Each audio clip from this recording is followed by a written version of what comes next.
Olympian PR ശ്രീജേഷിനോട് അവഗണന തുടർന്ന് സംസ്ഥാന സർക്കാർ അനുമോദന ചടങ്ങ് റദ്ദാക്കിയതിനു പിന്നാലെ സമ്മാന തുകയും കൈമാറിയില്ല.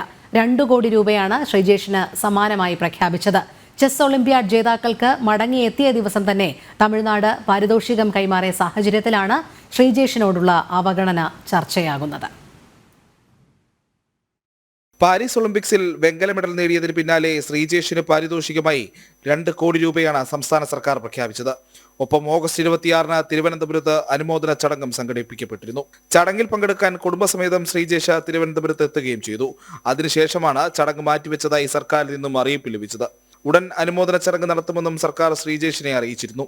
ഇന്ത്യൻ ഹോക്കിയുടെ ഇതിഹാസ താരത്തെ അപമാനിച്ചു മടക്കിയിട്ടും കുറ്റബോധമില്ലാതെ അവഗണന തുടരുകയാണ് സംസ്ഥാന സർക്കാർ. ചടങ്ങ് മാറ്റിയ ശേഷം പുതിയൊരു തീയതി പ്രഖ്യാപിക്കുകയോ വാഗ്ദാനം ചെയ്ത സമ്മാനത്തുക കൈമാറുകയോ ചെയ്തിട്ടില്ല.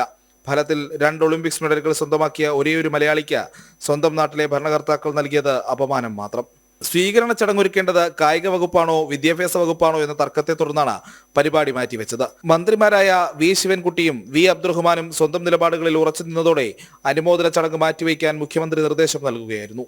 ചെസ് ഒളിമ്പ്യാഡ് വിജയികൾക്ക് നാട്ടിലെത്തിയ ദിവസം തന്നെ തമിഴ്നാട് സർക്കാർ പാരിതോഷികം നൽകിയ സാഹചര്യത്തിലാണ് ശ്രീജേഷിനോടുള്ള കേരള സർക്കാരിന്റെ അവഗണന ചർച്ചയാക്കുന്നത്. ജനം, തിരുവനന്തപുരം.